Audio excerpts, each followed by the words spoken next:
ಸಾದಿಕ್ ಪೈಲ್ವಾನ್ ಅವರು ಆಲ್ರೆಡಿ ಈಗ ಬೆಂಗಳೂರಿನಲ್ಲಿ ಪತ್ರಿಕಾಗೋಷ್ಠಿ ಮಾಡಿ ನಾನು ಕಣದಿಂದ ಹಿಂದೆ ಸರಿಯುವುದಾಗಿ ಅವರು ಪ್ರಕಟಿಸಿದ್ದಾರೆ.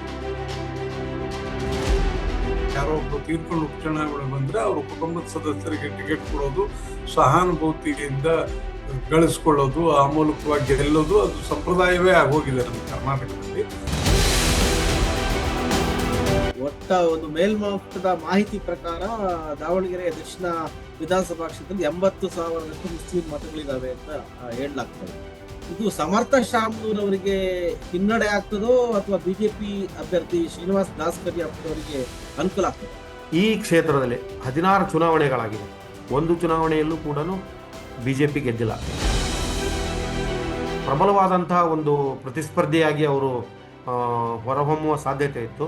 ಯಾರು ಪೈಲ್ವಾನ್ ಅವರು ಈಗ ತಟಸ್ಥವಾಗಿ ಉಳಿದಿರೋದ್ರಿಂದ ಕಾಂಗ್ರೆಸ್ಗೆ ಮತ್ತು ಶಾಮನೂರ್ ಕುಟುಂಬಕ್ಕೆ ಒಂದು ನಿಟ್ಟುಸಿರು ಬಿಟ್ಟಂಗಾಗಿದೆ. ಈಗ ಈ ಕಡೆ ಟಿಕೆಟ್ ಆಕಾಂಕ್ಷಿಗಳಾಗಿರ್ತಕ್ಕಂತಹ ಮುಸ್ಲಿಂ ಸಮುದಾಯ ಅಥವಾ ಇವರಿಗೂ ಕೂಡ ಇರೋದೇನಂದ್ರೆ ಈ ಸಾರಿ ಸಮರ್ಥ ಗೆದ್ರೆ ನಾವು 28ರಲ್ಲಿ ಟಿಕೆಟ್ ಕೇಳಕ್ಕಾಗಲ್ಲ. ಈಗ ಮುಸ್ಲಿಮರಿಗೆ ಟಿಕೆಟ್ ಕೊಟ್ಟು ಅವ್ರು ಗೆದ್ರೆ 28ರಲ್ಲಿ ಯಾಕೆ ಬಿಟ್ಕೊಳ್ತಾರೆ ಅವರು? ಎಲ್ಲರಿಗೂ ನಮಸ್ಕಾರಗಳು. ಪ್ರಜಾವಾಣಿಯ ಚರ್ಚೆಗೆ ಎಲ್ಲರಿಗೂ ಸ್ವಾಗತ. ದಾವಣಗೆರೆ ದಕ್ಷಿಣ ವಿಧಾನಸಭಾ ಕ್ಷೇತ್ರದ ಉಪಚುನಾವಣೆಯ ಹಣಾಹಣಿ ಏನಿದೆ ಎನ್ನುವ ಒಂದು ವಿಷಯ ಕುರಿತು ನಾವು ಇವತ್ತು ಚರ್ಚೆ ಮಾಡಲಿದ್ದೇವೆ.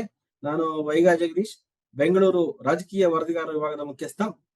ಇವತ್ತು ನನ್ನ ಜೊತೆ ಚರ್ಚೆ ಮಾಡಲಿಕ್ಕೆ ಪ್ರಜಾವಾಣಿಯ ಕಾರ್ಯನಿರ್ವಾಹಕ ಸಂಪಾದಕರಾದಂತಹ ರವೀಂದ್ರ ಭಟ್ ಅವರಿದ್ದಾರೆ, ಅವರಿಗೆ ಸ್ವಾಗತ. ಹಾಗೆಯೇ ದಾವಣಗೆರೆಯ ಬ್ಯೂರೋ ಮುಖ್ಯಸ್ಥರಾದಂತಹ ಸಿದ್ದಯ್ಯ ಹಿರೇಮಠ ಅವರು ನಮ್ಮ ಜೊತೆಗಿದ್ದಾರೆ, ಅವರಿಗೂ ಕೂಡ ಸ್ವಾಗತ. ದಾವಣಗೆರೆಯ ವಿಧಾನಸಭಾ ಕ್ಷೇತ್ರದ ಶಾಸಕರಾಗಿದ್ದಂತಹ ಶಾಮನೂರ್ ಶಿವಶಂಕರಪ್ಪನವರು ಅಕಾಲಿಕವಾಗಿ ನಿಧನರಾದ ಕಾರಣಕ್ಕೆ ಈಗ ಅಲ್ಲಿ ಉಪಚುನಾವಣೆ ಬಂದಿದೆ.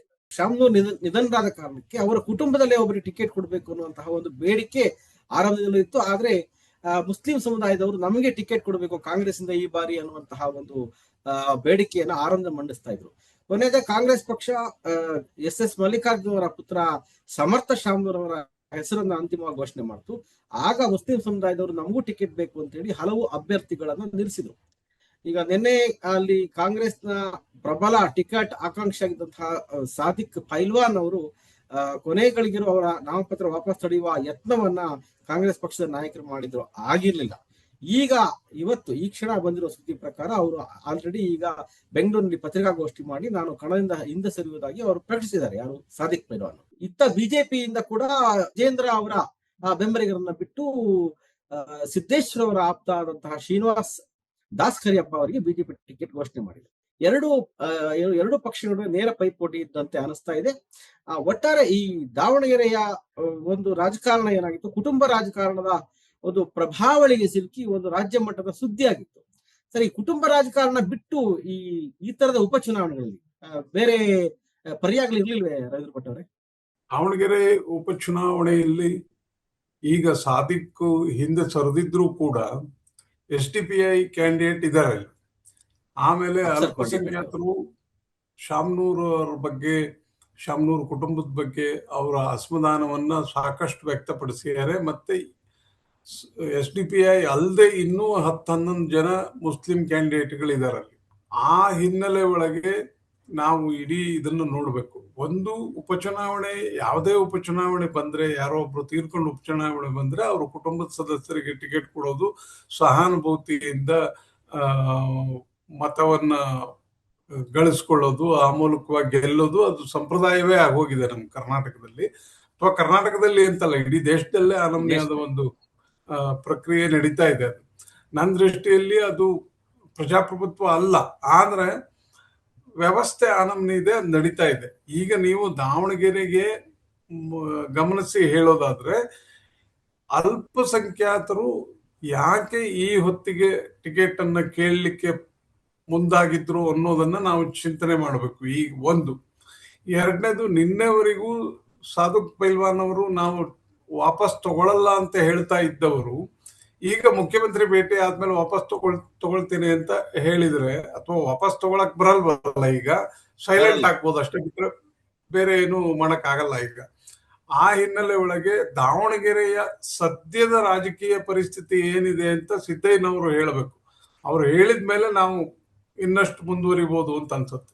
ಈಗ ಅದೇ ದಾವಣಗೆರೆಯಲ್ಲಿ ಸದ್ಯದ ರಾಜಕೀಯ ಪರಿಸ್ಥಿತಿಯನ್ನ ಚೆನ್ನಾಗಿ ಗೊತ್ತಿರ್ತಕ್ಕಂತಹ ಇದು ನಮ್ಮ ಬ್ಯೂರೋ ಮುಖ್ಯಸ್ಥ ಸಿದ್ದೇ ಹಿರೇಮಠ ಅವರೇ, ಅಲ್ಲಿ ಒಟ್ಟಾರೆ ಚಿತ್ರಣ ಈಗ ಈ ಕ್ಷಣದವರೆಗೂ ಒಂದು ತರದ ಚಿತ್ರಣ ಇತ್ತು, ತ್ರಿಕೋನ ಸ್ಪರ್ಧೆಯ ಪೈಪೋಟಿ ಕಾಣಿಸ್ತಾ ಇತ್ತು. ಈಗ ಸಾದಿಕ್ ಪೈಲ್ವಾನ್ ಅವರು ಕಣದಿಂದ ಹಿಂದೆ ಸರಿಯುವ ಒಂದು ಘೋಷಣೆ ಮಾಡಿರೋದ್ರಿಂದ ಈ ಚಿತ್ರಣ ಏನು ಬದಲಾಗಬಹುದು, ಏನಾಗುತ್ತೆ? ಅದೇ ಈಗ ಇದೀಗ ತಾನೇ ಬಂದ ವರದಿಯ ಪ್ರಕಾರ ಸಾದಿಕ್ ಪೈಲ್ವಾನ್ ಅವರು ತಾವು ತಟಸ್ಥವಾಗಿ ಉಳಿತೀವಿ ಅಂತಕ್ಕಂಥ ಒಂದು ಸಂದೇಶವನ್ನು ಕೊಟ್ಟಿದ್ದಾರೆ.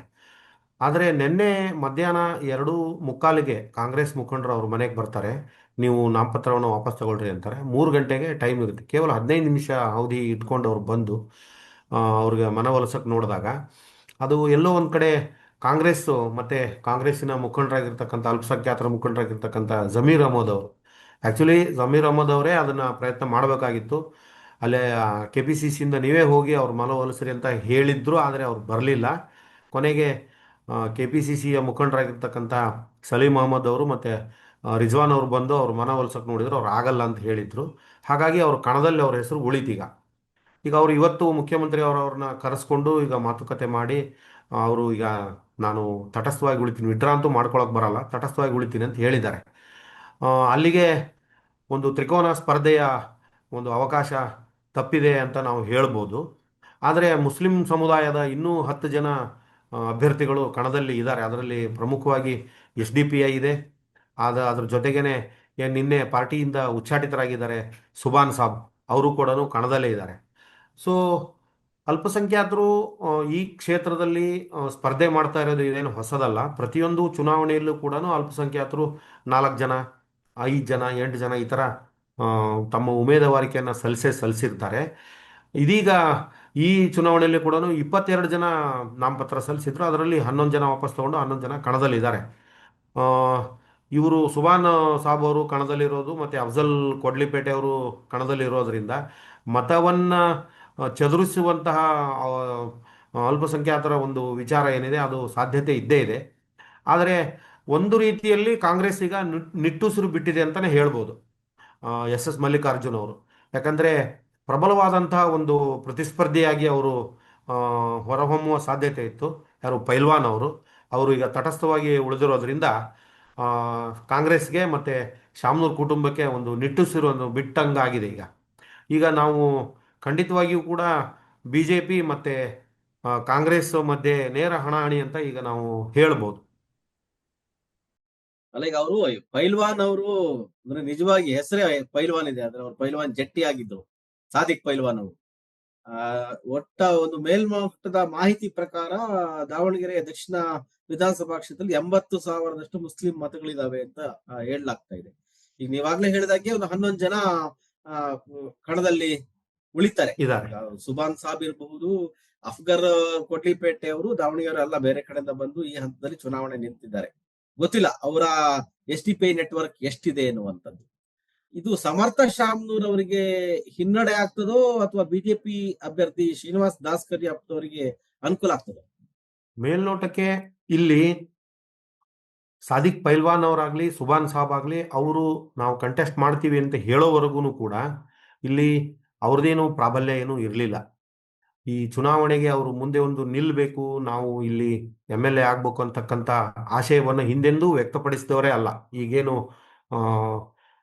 ನಾಮಪತ್ರವನ್ನು ವಾಪಸ್ ತಗೊಂಡವರೇ ಇರ್ಬೋದು, ನಾವು ತಟಸ್ಥವಾಗಿರ್ತೀನಿ ಅಂತ ಹೇಳಿದವರು. ಮುಖ್ಯವಾಗಿ ಇಲ್ಲಿವರೆಗೂ ಇಲ್ಲಿ ನೇರ ಹಣಾಹಣಿನೇ ಆಗಿದೆ ಎರಡು ಪಕ್ಷಗಳ ಮಧ್ಯೆ. BJP ಇದುವರೆಗೂ ಈ ಕ್ಷೇತ್ರದಲ್ಲಿ 16 ಚುನಾವಣೆಗಳಾಗಿದೆ, ಒಂದು ಚುನಾವಣೆಯಲ್ಲೂ ಕೂಡ BJP ಗೆದ್ದಿಲ್ಲ. ಯಾವಾಗ 1989 ಅವರು ಪ್ರವರ್ಧಮಾನಕ್ಕೆ ಬಂತು BJP, ಅವಾಗಿಂದನೂ ಅವರು ಗೆದ್ದಿಲ್ಲ. ಕೆಲವು 2-3 ಚುನಾವಣೆಗಳಲ್ಲಿ ಬಹಳ ಹತ್ತತ್ರಕ್ಕೆ ಬಂದು ಅವರು ಸೋತಿದ್ದಾರೆ. ಅಂದರೆ ಪ್ರಬಲವಾದಂಥ ಒಂದು ಪ್ರತಿಸ್ಪರ್ಧೆಯನ್ನು ಕೊಟ್ಟಿದ್ದಾರೆ. ಆದರೂ ಕೂಡ ಕಾಂಗ್ರೆಸ್ಸೇ ಈ ಕ್ಷೇತ್ರದಲ್ಲಿ ಗೆದ್ಕೊಂಡು ಬಂದಿದೆ ಶಾಮನೂರು ಶಿವಶಂಕರಪ್ಪನವರ ಆಗಮನದ ನಂತರ. ಅದಕ್ಕಿಂತ ಮುಂಚೆ ಕಾಂಗ್ರೆಸ್ಸಿನ ಒಳಜಗಳದಿಂದಾಗಿಯೇ ಕೂಡ ಇಲ್ಲಿ ಒಂದ್ಸತಿ 2-3 ಸತಿ ಪಂಪಾಪತಿ ಅನ್ನೋರು CPIಯಿಂದ ಗೆದ್ದಿದ್ರು, CPIನಿಂದ. ಅದಕ್ಕಿಂತ ಮುಂಚೆ ಪ್ರಜಾ ಸೋಷಿಯಲ್ಸ್ ಪಾರ್ಟಿ ಅಂತ ಅಲ್ಲಿ ಒಂದು ಪಾರ್ಟಿಯಲ್ಲಿ ಗೆದ್ದಿರ್ತಾರೆ ಜಂಬಣ್ಣ ಅನ್ನೋರು. ಮೊದಲ ಚುನಾವಣೆ ಅದು ಬಿಟ್ಟರೆ ಕಾಂಗ್ರೆಸ್ಸಿನ ಇದು ಒಂದು ಭದ್ರಕೋಟೆ ಅಂತಲೇ ಹೇಳ್ಬೋದು. ಈಗ ಬಿಜೆಪಿಯಲ್ಲಿ ಏನಾಗಿದೆ, ನೀವು ಹೇಳ್ದಂಗೆ ಅಲ್ಲ ಒಂದ್ ಒಂದು ನಿಮಿಷ ಸಿದ್ದಯ್ಯ ಒಂದ್ ನಿಮಿಷ. ಒಂದು ಇದು ಉಪಪ್ರಶ್ನೆ ಏನಿದೆ ಅಂದ್ರೆ, ಈಗ ಶಾಮನೂರ್ ಅವರು ನಿರಂತರವಾಗಿ ಗೆದ್ದಿರೋದು 2004ರಿಂದ ಈಚೆಗೆ. ಅಂದ್ರೆ ಅವಾಗ 2 ಕ್ಷೇತ್ರಗಳು ಇರ್ಲಿಲ್ಲ ದಾವಣಗೆರೆಯಲ್ಲಿ. ಅದು ದಕ್ಷಿಣ ಮತ್ತು ಉತ್ತರ ವಿಧಾನಸಭಾ ಕ್ಷೇತ್ರ ಅಂತ ಇರ್ಲಿಲ್ಲ. ಯಾಕೆಂದ್ರೆ ಏನು ಮಲ್ಲಿಕಾರ್ಜುನ್ ಪ್ರತಿನಿಧಿಸಿದ್ದಾರೆ, ಅಲ್ಲಿ ಅಪ್ಪ ಮಗ ಯಾರೋ ಪ್ರತಿನಿಧಿಸ್ತಾ ಇದ್ರು ಅನ್ನುವಂತಹದ್ದು ಒಂದು ಇದೆ ಅಲ್ವಾ. ಡಿಮಿಲಿಟೇಷನ್ ವಿಭಜಿತ ಕ್ಷೇತ್ರ ಇದು. ಡಿಲಿಮಿಟೇಷನ್ ಆದ್ಮೇಲೆ ಏನು 2008ಕ್ಕೆ ಅಸ್ತಿತ್ವಕ್ಕೆ ಬಂದಿದೆ ಈ ಕ್ಷೇತ್ರ. ಆ ಅಸ್ತಿತ್ವಕ್ಕೆ ಬಂದ ನಂತರ ಸತತವಾಗಿ ಶಾಮನೂರು ಶಿವಶಂಕರಪ್ಪನವರೇ ಗೆಲ್ತಾ ಬಂದಿದ್ದಾರೆ. ಇಲ್ಲಿ ಗೆಲ್ತಾ ಬಂದಿದ್ದಾರೆ. ಇದು ಈ ಪರ್ಟಿಕ್ಯುಲರ್ ಈ ಕ್ಷೇತ್ರಕ್ಕೆ ಇದು ಮೊದಲ ಉಪಚುನಾವಣೆ. ಒಟ್ಟಾರೆ ನಾವು ದಾವಣಗೆರೆ ತಗೊಂಡಾಗ 2 ಉಪಚುನಾವಣೆ ನಡೆದಿದೆ. ಅಲ್ಲಿ ಒಂದ್ಸತಿ ಎಸ್ ಮಲ್ಲಿಕಾರ್ಜುನ್ ಅವರು ಗೆದ್ದಿದ್ರು. ಶಾಮನೂರು ಶಿವಶಂಕರಪ್ಪನವರು ಸಂಸದರಾಗಿ ಆಯ್ಕೆ ಆಗಿದ್ದರಿಂದ. ಬಟ್ ನೀವು ಹೇಳ್ದಂಗೆ ಅದು ಹಳೆ ಕ್ಷೇತ್ರ. ಈಗ ಹೊಸದಾಗಿ ರೂಪುಗೊಂಡ ಕ್ಷೇತ್ರದಲ್ಲಿ ಏನು ಶಾಮನೂರು ಶಿವಶಂಕರಪ್ಪನವರೇ ಗೆಲ್ತಾ ಬಂದಿದ್ದಾರೆ.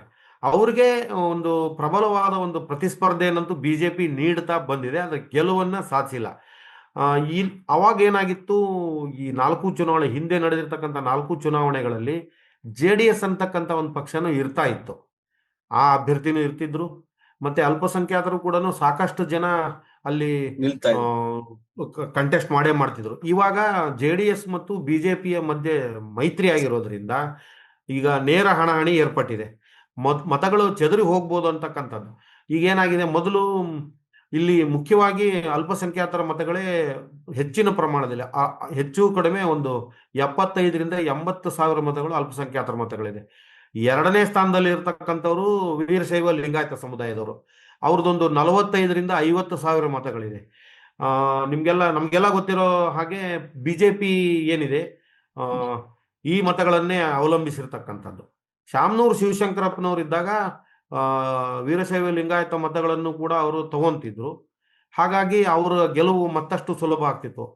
ಕಾಂಗ್ರೆಸ್ಸಿನ ಏನು ವೋಟ್ ಬ್ಯಾಂಕ್ ಅಂತ ನಾವೇನು ಕರಿತೀವಿ, ಅಲ್ಪಸಂಖ್ಯಾತರು, ಅವರಿಗೆ ವೋಟ್ ಹಾಕೋದ್ರ ಜೊತೆಗೆ ವೀರಶೈವ ಲಿಂಗಾಯತ ಸಮುದಾಯದ್ದು ಮತ್ತೆ ಇನ್ನೊಂದು ಕೆಲವೊಂದಿಷ್ಟು ಹಿಂದುಳಿದ ಸಮುದಾಯದವರು ಮತ ಹಾಕ್ತಾ ಇದ್ರು.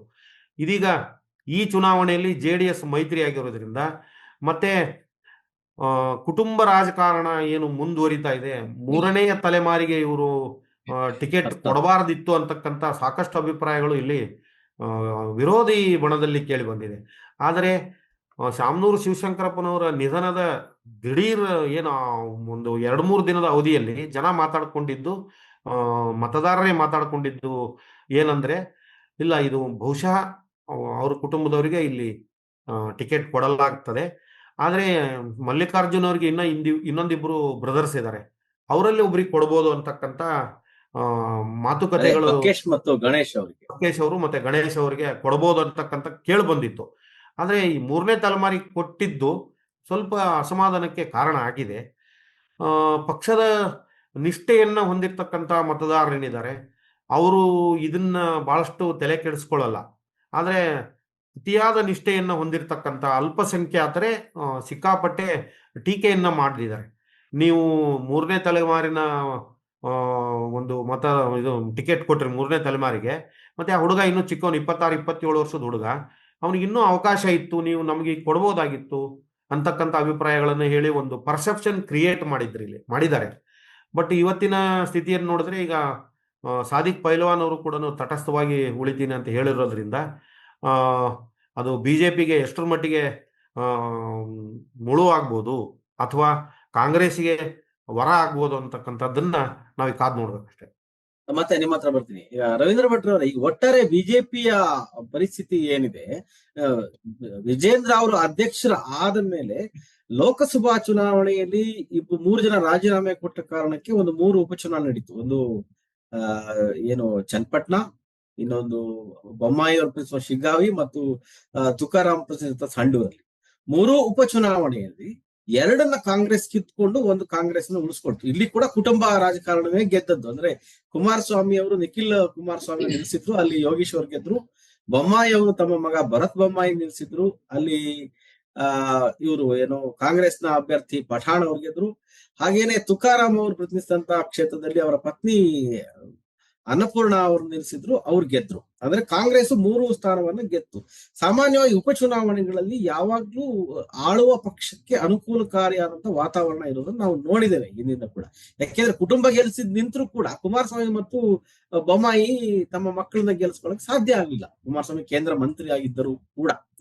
ಸೊ ಈ ಹಂತದಲ್ಲಿ ವಿಜೇಂದ್ರ ಅವರ ಒಂದು, ಯಾಕೆಂದ್ರೆ ಈ ಲೋಕಸಭಾ ವಿಧಾನಸಭಾ ಚುನಾವಣೆ 3 ವರ್ಷ ಆಗೋಗಿದೆ, ಇನ್ನು 2 ವರ್ಷ ಚುನಾವಣೆ ಎದುರಿಸಬೇಕು. ಇದು ವಿಜೇಂದ್ರ ಅವರಿಗೆ ಒಂದು ಪ್ರತಿಷ್ಠೆಯ ಪ್ರಶ್ನೆ ಆಗುತ್ತಾ ಹೇಗೆ ಸರ್? 2 ಉಪಚುನಾವಣೆ, ಒಂದು ಬಾಗಲಕೋಟೆ, ಒಂದು ದಾವಣಗೆರೆ, ಅಲ್ಲಿ ಲಿಂಗಾಯತರ ಪ್ರಾಬಲ್ಯ ಇರ್ತಕ್ಕಂಥ 2 ಕಾನ್ಸ್ಟಿಟ್ಯೂನ್ಸಿ ವಿಜೇಂದ್ರ ಅವರ ಸಾಮರ್ಥ್ಯ ಪ್ರದರ್ಶನಕ್ಕೆ ಅನುಕೂಲಕಾರಿಯ ಹೇಗೆ, ತಾವು ಹೇಗೆ ಭಾವಿಸ್ತೀರಿ? ನನಗೇನು ಹಂಗ ಅನ್ಸಲ್ಲ. ಯಾಕೆಂದ್ರೆ ಇದು ನೀವೇ ಹೇಳಿದಂಗೆ ಉಪಚುನಾವಣೆಯಲ್ಲಿ ರಾಜ್ಯದಲ್ಲಿ ಯಾವ ಪಕ್ಷ ಆಡಳಿತಕ್ಕಿರುತ್ತೋ ಆ ಪಕ್ಷಕ್ಕೆ ಹೆಚ್ಚು ಅವಕಾಶಗಳು ಜಾಸ್ತಿ. ಜನ ಕೂಡ, ಮತದಾರರು ಕೂಡ ಸಹಜವಾಗಿ ಆಲೋಚನೆ ಮಾಡ್ತಾರೆ. ಈಗ ಆಡಳಿತ ಪಕ್ಷ ಇರುವ MLA ಅಂತಂದ್ರೆ ನಮ್ಮ ಕ್ಷೇತ್ರಗಳಿಗೆ ಅನುದಾನ ಜಾಸ್ತಿ ಬರ್ಬೋದು, ಹೆಚ್ಚು ಅನುಕೂಲ ಆಗ್ಬೋದು ಅನ್ನೋ ಒಂದು ಭಾವನೆ ಇರುತ್ತೆ. ಅದು ನೀವು ಎಲ್ಲಾ ಉಪಚುನಾವಣೆಗಳಲ್ಲೂ ನಾವು ನೋಡ್ಕೊಂಡು ಬಂದಿರುವಂತ ವಿಷಯ. ಹಂಗಾಗಿ ಇದು ಬಿಜೆಪಿ ಅಧ್ಯಕ್ಷರಿಗೆ ಅವರ ಪ್ರತಿಷ್ಠೆಯನ್ನು ಅಥವಾ ಅವರು ಎರಡೂ ಕಡೆ ಬಿಜೆಪಿ ಗೆದ್ದರೆ ಆಗ ನೀವು ಹೇಳ್ಬೋದು ಇದು ಇವರು ವಿಜೇಂದ್ರ ಅವರ ಸಾಧನೆ. ಅಂದ್ರೆ ಸೋತ್ರೆ ಅವ್ರ ಸೋಲು ಅಂತ ಹೇಳಕ್ಕಾಗಲ್ಲ. ಅಂತ ಪರಿಸ್ಥಿತಿಯಲ್ಲಿ ಇದೇವೆ ನಾವು. ಯಾಕಂದ್ರೆ ಮೊದ್ಲಿಂದನೂ ಅದು ನಡ್ಕೊಂಡ್ ಬಂದಿದೆ, ಅದು ಹಾಗೆ ಆಗುವಂತ ಇದು. ದಾವಣಗೆರೆಯಲ್ಲಿ ನಾವು ಆಲೋಚನೆ ಮಾಡಬೇಕಾಗಿದ್ದು, ಸಿದ್ದಯ್ಯನವರು ಹೇಳಿದ ಹಾಗೇನೆ ಈಗ JDS ಮತ್ತು ಬಿಜೆಪಿ ಎರಡು ಮೈತ್ರಿ ಮಾಡಿದೆ, ಒಂದೇ ಕ್ಯಾಂಡಿಡೇಟ್ ಇದೆ. ಈಗ ಒಮ್ಮತದ ಅಭ್ಯರ್ಥಿ ಇರೋದ್ರಿಂದಾಗಿ ಈ ಬಾರಿ ಹೆಚ್ಚು ಶ್ರಮ ಕೂಡ ಹಾಕ್ತಾರೆ. ಆಮೇಲೆ ದಾವಣಗೆರೆ ಬಿಜೆಪಿನಲ್ಲೂ ಕೂಡ ಒಡಕುಗಳಿದ್ವು, ಬೇರೆ ಬೇರೆ ಗುಂಪುಗಳೆಲ್ಲ ಇದ್ವು, ಭಿನ್ನಮತ ಇತ್ತು. ಅದನ್ನ ಚುನಾವಣೆ ಹೊತ್ತಿಗೆ ಅದನ್ನ ಬಗೆಹರಿಸಿಕೊಂಡು ಈಗ ಎಲ್ಲರೂ ಒಗ್ಗಟ್ಟಾಗಿದ್ದಾರೆ, ಮೇಲ್ಮಟ್ಟದಲ್ಲಿ ಒಗ್ಗಟ್ಟಾಗಿದ್ದಾರೆ ಅಂತ ಹೇಳ್ತಾರೆ. ಅದೇ ನಮ್ಗೆ ಕಾಂಗ್ರೆಸ್ನಲ್ಲೂ ಇತ್ತು. ಈಗ ಎರಡು ಪಕ್ಷದಲ್ಲಿಯೂ ಭಿನ್ನಮತ ಇರೋದ್ರಿಂದ ಎರಡೂ ಪಕ್ಷದವರು ನಾವು ಭಿನ್ನಮತ ಬಗೆಹರಿಸ್ಕೊಂಡಿದೀವಿ, ಮುಂದೆ ಚುನಾವಣೆಯಲ್ಲಿ ಒಗ್ಗಟ್ಟಾಗಿ ಹೋಗ್ತೀವಿ ಅಂತ ಹೇಳ್ತಾ ಇದ್ದಾರೆ. ಆದ್ರೆ ಒಳ ಏಟು ಎಲ್ಲೆಲ್ಲಿ ಬೀಳುತ್ತೆ ಅನ್ನೋದು ಗೊತ್ತಾಗ್ಬೇಕಲ್ಲ ನಿಮ್ಗೆ. ಕಾಂಗ್ರೆಸ್ನಲ್ಲಿ ಇದ್ದವರೆಲ್ಲರೂ ಇವರಿಗೆ ಯಾರಿಗೆ ಸಮರ್ಥ ಮಲ್ಲಿಕಾರ್ಜುನ ಅವರಿಗೆ ಬೆಂಬಲ ಕೊಡ್ತಾರ, ಕಾಂಗ್ರೆಸ್ ಅಭ್ಯರ್ಥಿಗೆ ಬೆಂಬಲ ಕೊಡ್ತಾರ ಅನ್ನೋದು ಕೂಡ ಬಹಳ ಮುಖ್ಯವಾದ ವಿಷಯ. ಆಮೇಲೆ ಗಮನಿಸ್ಬೇಕು ಕಾರ್ಯಕರ್ತರು ಏನ್ ಮಾಡ್ತಾರೆ ಅಂತ. ಇವರು ಯಾರು ಮುಖಂಡ್ರೇನೋ ಒಪ್ಪಂದ ಮಾಡ್ಕೊಳ್ತಾರೆ, ನಾವು ಕಣದಿಂದ ಹಿಂಸರಿತೀನಿ ಅಂತಾರೆ, ಮುಂದೋಗ್ತೀನಿ ಅಂತಾರೆ, ಹೇಳ್ತಾರೆ, ಎಲ್ಲ ಸರಿ. ಕಾರ್ಯಕರ್ತರ ಪರಿಸ್ಥಿತಿ ಏನಿದೆ, ಅವ್ರು ಏನ್ ಮಾಡ್ತಾರೆ, ಅದು ಕೂಡ ಬಹಳ ಮುಖ್ಯವಾದ ವಿಷಯ ಅಲ್ವಾ ಈ ಚುನಾವಣೆಯಲ್ಲಿ ಅಂತ ಪ್ರಸ್ತಾಪ ಮಾಡಿದ ವಿಷಯ ಒಂಚೂರು ವಿಸ್ತರಿಸೋದಾದ್ರೆ, ದಾವಣಗೆರೆಯಲ್ಲಿ ಒಂದು ಪ್ರಬಲವಾದಂತಹ ಬಿಜೆಪಿಯ ಬಣ ಇದೆ. ಒಂದು ಸಿದ್ದೇಶ್ವರ್ ಇರ್ಬೋದು, BP ಹರೀಶ್ ಒಂದು ಟೀಮ್ ಇದೆ, ಹಾಗೇನೆ ರೇಣುಕಾಚಾರ್ಯ ಅವರ ಮತ್ತೊಂದು ಟೀಮ್ ಇದೆ. ಅದು ಸಿದ್ದಯ್ಯ ಅವರು ಸ್ವಲ್ಪ ಇನ್ನು ವಿವರವಾಗಿ ಹೇಳ್ಬೋದು ಅಂತ ಅನ್ಸುತ್ತೆ.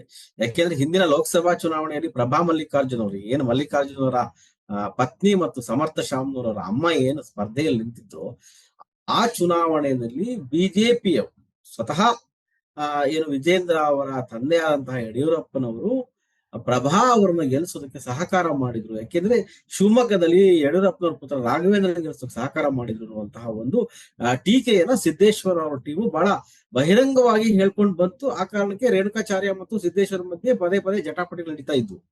ಈಗ ಸಿದ್ದೇಶ್ವರ ಅವರ ಬೆಂಬಲಿಗರಾದಂತಹ ಶ್ರೀನಿವಾಸ್ ದಾಸ್ ಕರಿಯಪ್ಪ ಅವರಿಗೆ ಟಿಕೆಟ್ ಅನ್ನು ಕೊಡ್ಲಾಗಿದೆ. ರೇಣುಕಾಚಾರ್ಯ ಬಹಿರಂಗವಾಗಿ ಹೇಳಿದ್ರು, ನಾನು ಶ್ರಮಪಟ್ಟು ಕೆಲಸ ಮಾಡ್ತೇನೆ ಅಂತ. ಏನಿದೆ ನಿಜವಾದ ಚಿತ್ರಣ ಸಿದ್ದಯ್ಯ ಅವರಲ್ಲಿ? ಟಿಕೆಟ್ ಘೋಷಣೆ ಆದಾಗ ಕೆಲವೊಂದಿಷ್ಟು BJPಯ ಆಸ್ಪಿರೆಂಟ್ಸ್ಗೆ ಆಘಾತ ಅಂತೂ ಆಗಿತ್ತು.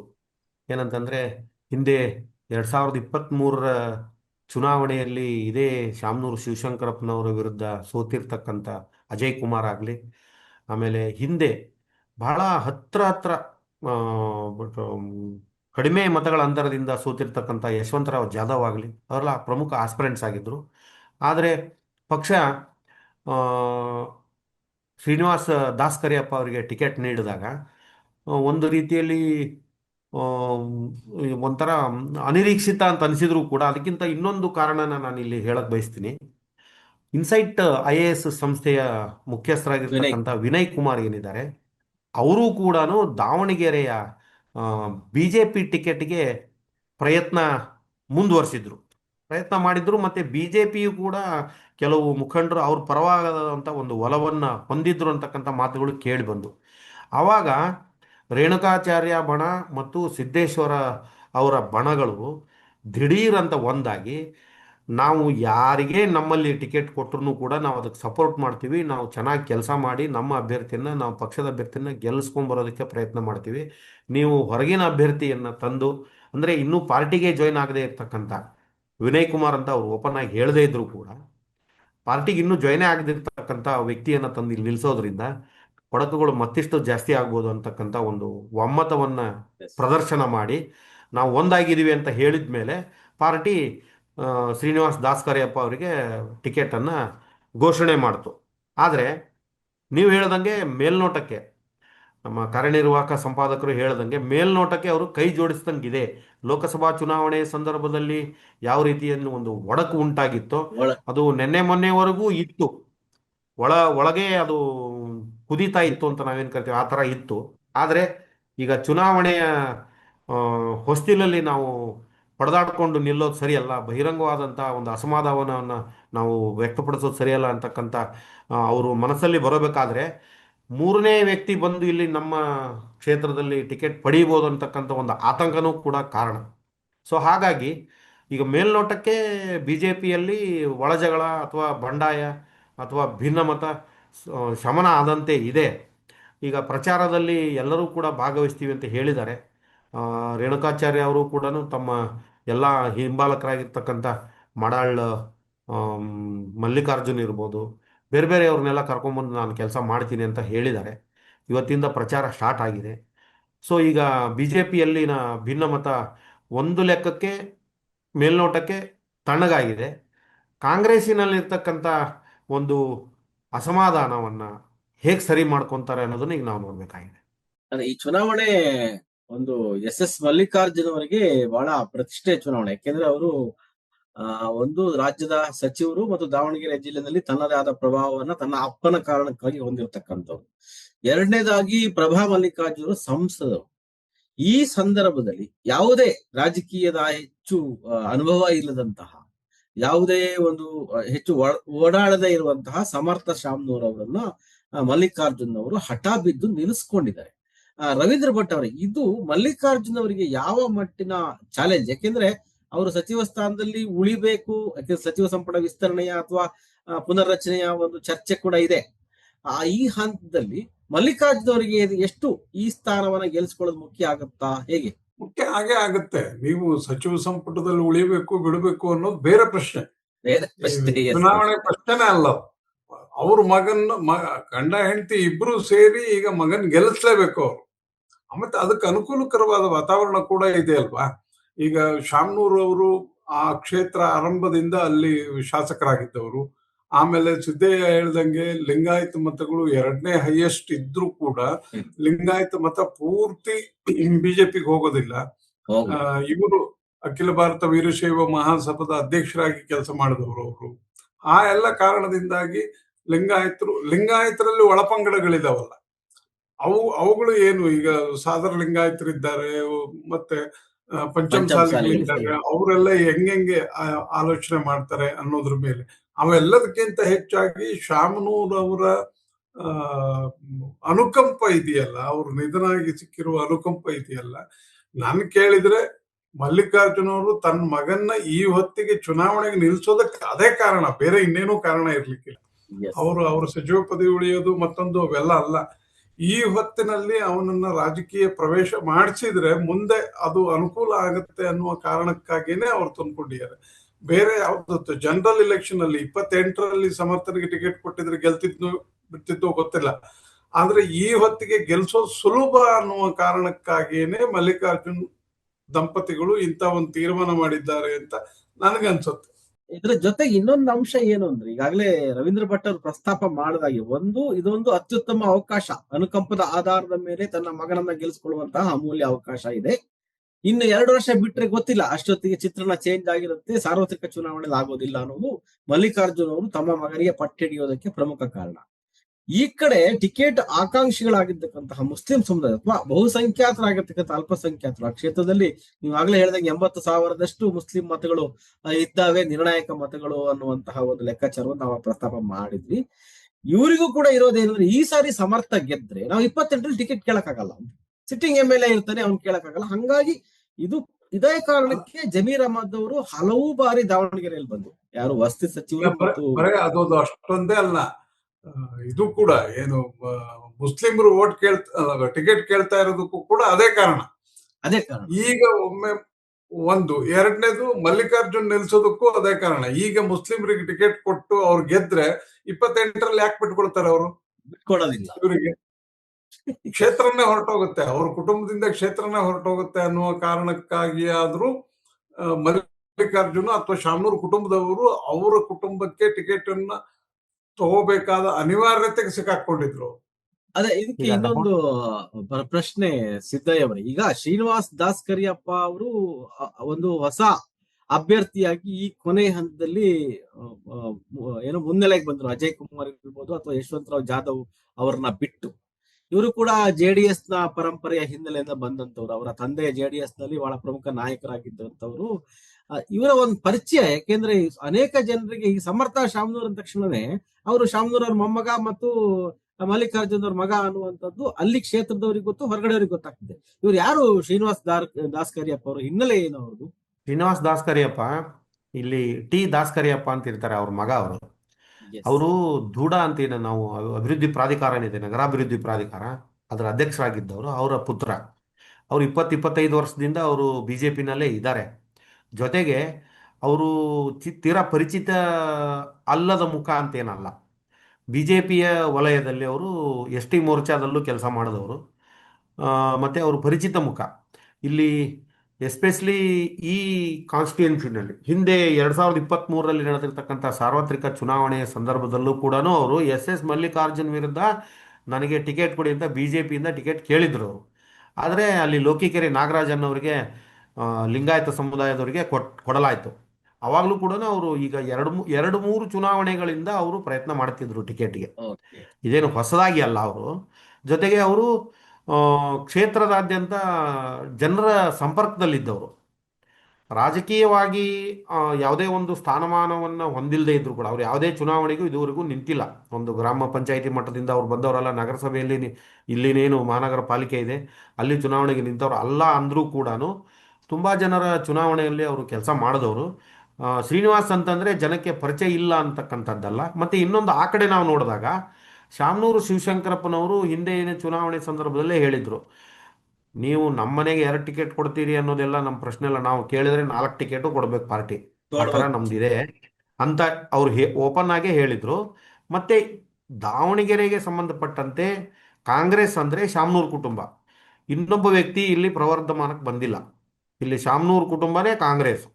ಹಾಗಾಗಿ ಇಲ್ಲಿ ಅಲ್ಪಸಂಖ್ಯಾತರು ಟಿಕೆಟ್ ಕೇಳಿ ಅವರಿಗೆ ಟಿಕೆಟ್ ಏನಾದರೂ ಸಿಕ್ಕಿದ್ರೂ ಕೂಡ ಅಲ್ಲಿ ಶಾಮನೂರು ಕುಟುಂಬನೇ ಅವ್ರನ್ನ ಗೆಲ್ಸಕ್ಕೆ ಪ್ರಯತ್ನ ಮಾಡಬೇಕು. ಅಲ್ಲಿ ಅವರು ಏಕಾಂಗಿಯಾಗಿ ನಾವೇ ನಿಂತು ನಮ್ಮ ಹಿಂದೆ ಮತಗಳಿದೆ ಅಂತಂದು 80,000 ಮತ ಇದೆ ಅಂತಂದು ಅವರು ಏನು ಏಕಾಂಗಿಯಾಗಿ ತಾವಷ್ಟೇ ನಿಂತು ಗೆಲ್ಲಕ್ಕಾಗಲ್ಲ. ಅವ್ರಿಗೆ ಶಾಮನೂರು ಕುಟುಂಬನೇ ಬೇಕು. ಮತ್ತು ರವೀಂದ್ರ ಭಟ್ ಸರ್ ಹೇಳ್ದಂಗೆ ಇದೊಂದು ಉಪಚುನಾವಣೆ ಅಂತ ಮಾತ್ರ ಅಲ್ಲ, ಒಂದು ಸತಿ ಒಂದು ಕ್ಷೇತ್ರವನ್ನು ನಾವು ಯಾರಿಗಾದ್ರೂ ಬಿಟ್ಟು ಕೊಟ್ಟರೆ ಅದನ್ನು ಮತ್ತೆ ಅದ್ರ ಮೇಲೆ ನಾವು ಹಿಡಿತ ಸಾಧಿಸೋದು ಬಹಳ ಕಷ್ಟಕರ.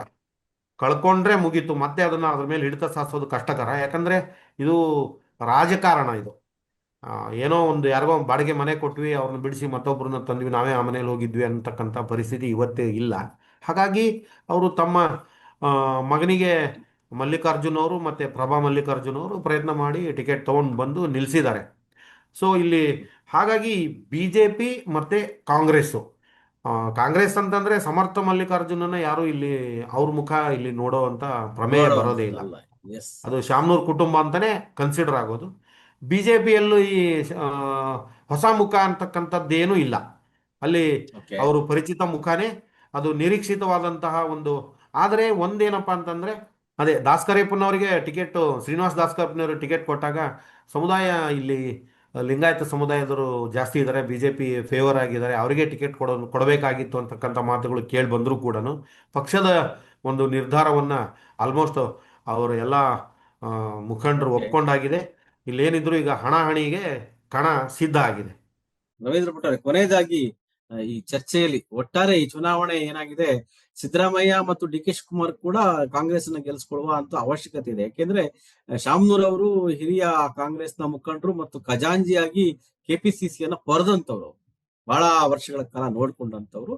ಮತ್ತು ಮಲ್ಲಿಕಾರ್ಜುನ್ ಮತ್ತು ಏನು ಶಾಮನೂರು ಮತ್ತು DK ಶಿವಕುಮಾರ್ ಕೂಡ ಬಹಳ ವರ್ಷದ ಒಡನಾಟಗಳಿದ್ವು. ಅವರಿಗೂ ಕೂಡ ಒಂದು ವಿಜೇಂದ್ರ ಅವರಿಗೆ ಇದು ಚುನಾವಣೆಯ ಗೆಲ್ಸ್ಕೊಳ್ಳುವಂಥದ್ದು ಎಷ್ಟು ಅವಶ್ಯಕತೆ ಇದೆ, ಇಬ್ಬರಿಗೂ ಕೂಡ ಮಹತ್ವ ಅಲ್ವಾ ಅನ್ನುವಂಥದ್ದು ನನ್ನ ಪ್ರಶ್ನೆ ಸರ್. ಸಹಜವಾಗಿ ಮಹತ್ವ.